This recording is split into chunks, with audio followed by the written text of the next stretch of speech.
Hi lads, welcome back to another match review on the channel, and today we have Rangers versus Celtic, the third Old Firm of the season, the second in the league, obviously the second of the month. The first one of this month didn't go as planned, I didn't even do a match review on it, that was before I started it up again, but we're on to today, and we went into it 5 points behind Celtic and with a game in hand. So if we win this, 2 points behind with a game in hand, so it would be looking good for us. Obviously, all of you know the score already, and I'm well hype. I'm well excited about it. And what a win it was! What a win it was for the mighty Rangers, the mighty red, white, and blue. But anyway, let's get started. We'll go into the formation first. So obviously, it was standard formation 4-3-3. The team, Arfield was out.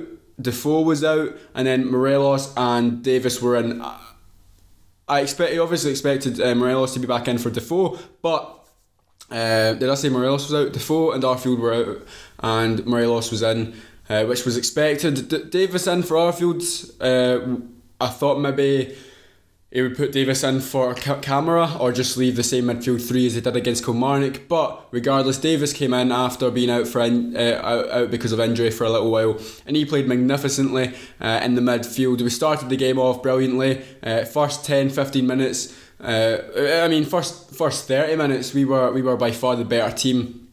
We weren't really creating any great chances. We were just putting the pressure on. We were dominating the midfield. They weren't getting a sniff up front. Their attack, like James Forrest came off in the second half. I did not even know Forrest was playing because it was that quiet. I don't even know who was marking him because I literally can't remember hearing James Forrest's name one time throughout the full game. That's how well we defended against them, and we just dominated them in every section of the field, in defence, midfield and attack. And obviously when you dominate the midfield, that's when everything comes together. And Kamara, Jack and Davis were, for the first 30 minutes, were brilliant. Ken was good, Aribo was good, Morelos was winning free kicks, he was taking it to Big Julian, and they were creating little half chances, no real full chances that were being created. Unlike the final of the League Cup, where we were creating great chance after great chance. But the first big chance came to Celtic, and it's one that you can argue about all day, right? So the ref has given Celtic a penalty from a corner. Before the corner was even taken, the ref had a word with Niko Katic and Julian, and then as soon as the corner was taken, everyone started making their runs, and then the ref gave a penalty. And everyone's like, how's that a penalty? You see the replay, and Katic has a hold of Julian's shirt. He doesn't go down, he's just got a hold of him, and then the man in front of Julian wins the header. I don't think Julian was winning the header regardless of whether Katic had them or not, but the thing is, whether or not it was a penalty, yes, you would say that those are penalties, but if you're going to give a penalty at every corner, if you're going to give a penalty for that, you're going to be given a penalty at every single corner, because everyone has their shirt pulled at least one time per game from a corner. So in that sense, whether one's more obvious than others, it doesn't really matter. A shirt pull is a shirt pull, so all of them should be penalties. And in that sense, there would be about 5 penalties per game.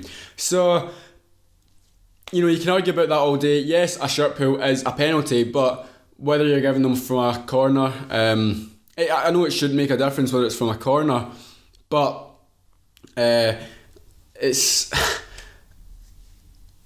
should be a penalty, but They need to enforce the rules. They need to make it set in stone that you cannot pull jerseys at corners. Because if you don't, then there's gonna be people getting away with pulling jerseys at corners, and there is every single game. So to give one out of all the corners that happened, I'm sure if you looked closely enough, you would have picked out another 5 penalties from shirt pulls in the box, from corners.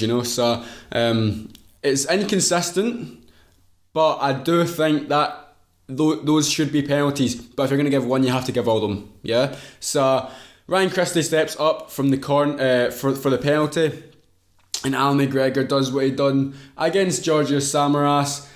and makes the save. It was a pretty comfortable save. Poor penalty by Christie, but take nothing away from the save. Big moments like this, and Al McGregor, the main man, is gonna save it, and then he saved it, and it remains 0-0. And 5 minutes later, we go up the park.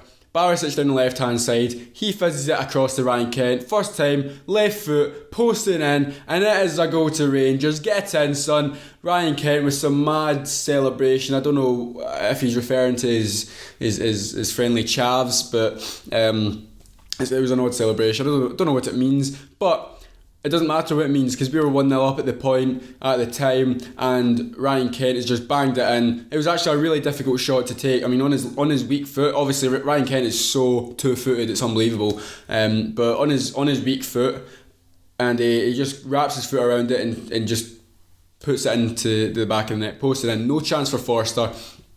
And we are 1-0 up. Then we're just like, right, 35th minutes, 10 minutes left to half time. Let's just see this one out, lads. And Edward picks it up in the middle of the field, and it goes through Davis and Kamara, both poor tackles. Like, they should have had him on toast. They should have had him covered and tackled, but no, he gets by both of them. Ryan Jack then comes into the tackle, and he tackles it. Like, he gets to the ball first. Clearly, he gets to the ball first, and within a couple yards at least, and he tackles the ball off Edward. That puts it into Callum McGregor's path. He takes a shot. Edward is running through, and Callum McGregor hits a shot, comes off Edward, and goes into the back of the net. Wrong foot's McGregor, and it's one each. So Davis and Kamara shouldn't get done like that. Jack should have just tackled it like so.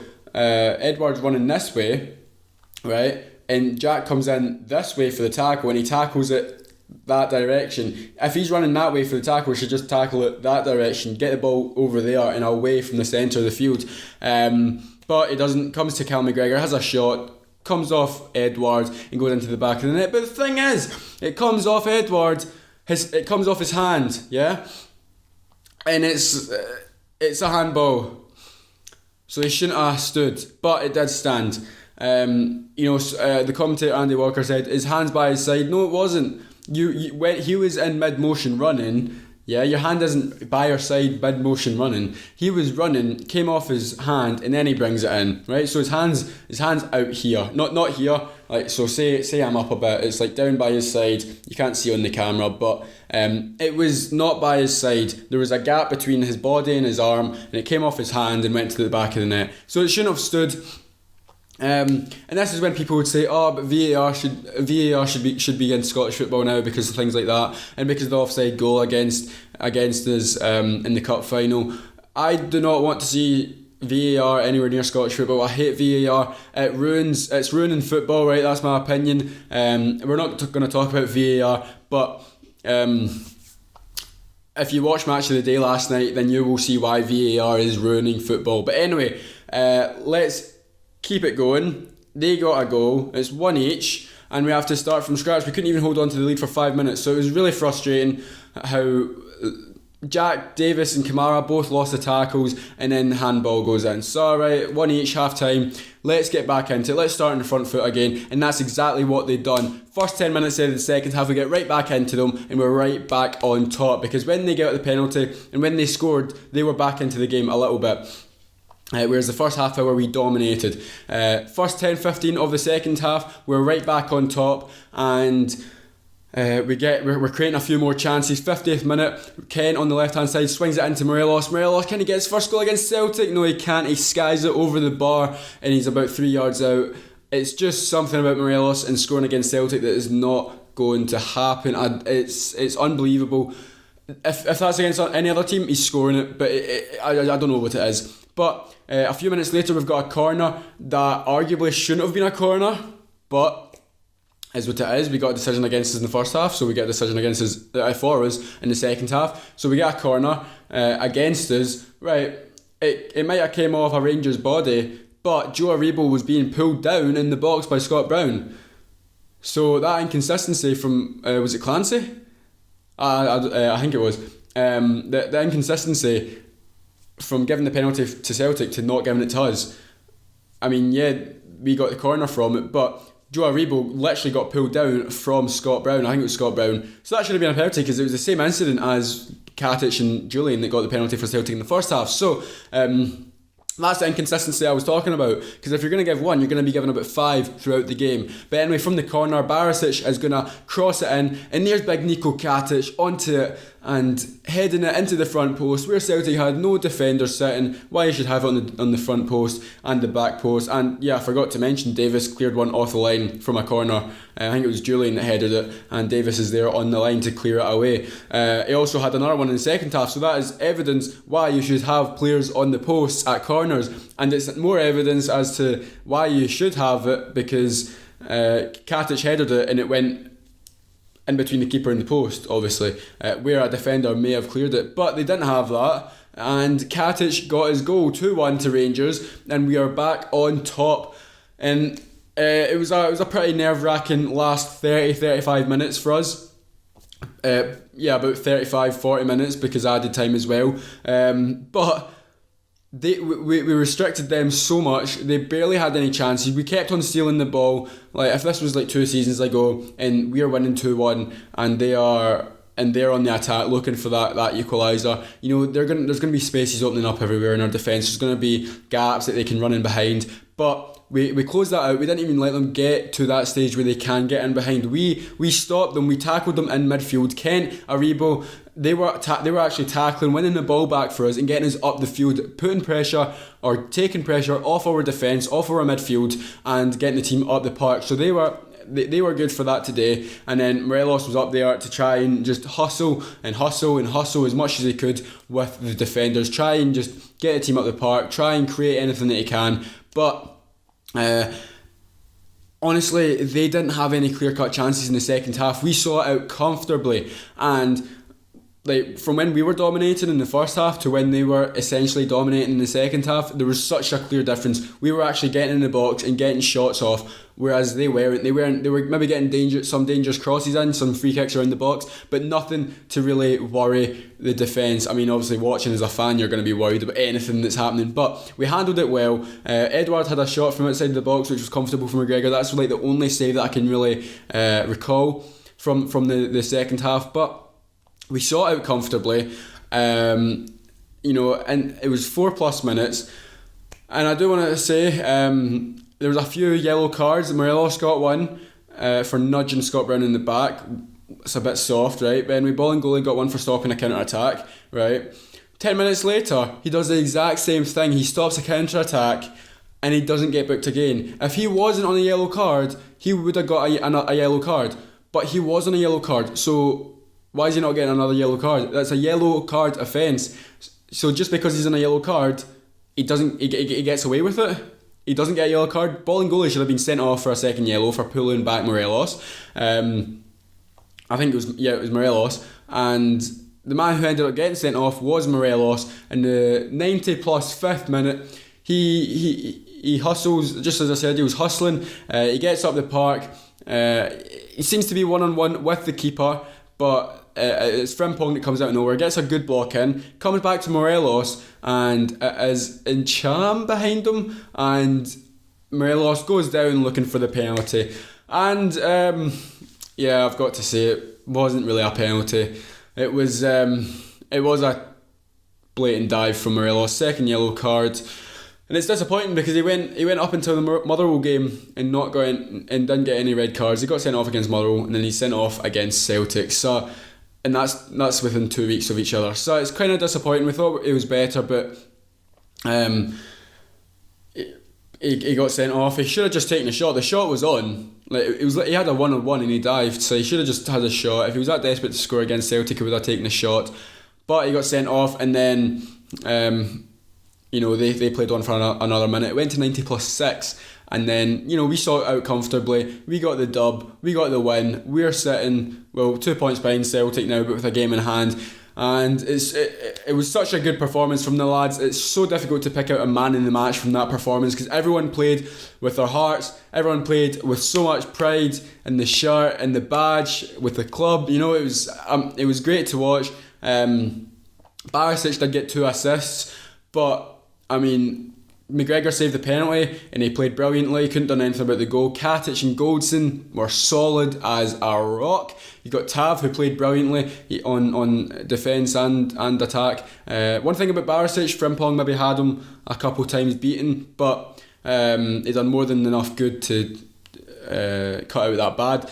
Midfield three, apart from the goal, Jack, Kamara and Davis were all brilliant. They all played well. Aribo, what about Aribo's touch, by the way, lads? What about Aribo's touch? It was immense. The touch in this first half, got played to the top. He looks over his shoulder and just touches it down perfectly. It didn't come to anything, but it was beautiful.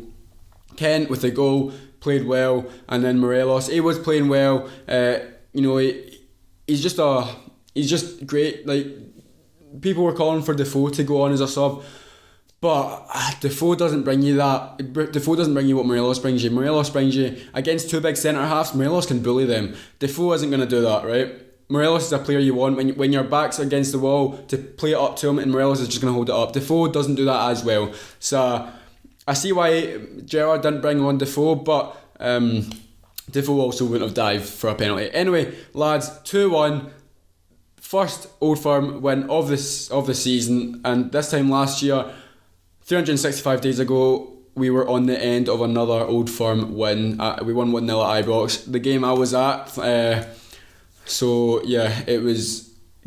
Hopefully we can hold this into the start of January, or the start of the mid-season, whatever you would call it. Hopefully we can bring it over into January and not mess up against Kilmarnock again. That would be very poor. But anyway, lads, please do leave your comments down below, your thoughts and everything. This is uncut. This is just raw emotion. But anyway, lads, hope you did enjoy the video. Please leave a like, comment and subscribe, and I'll see you next time. Come on!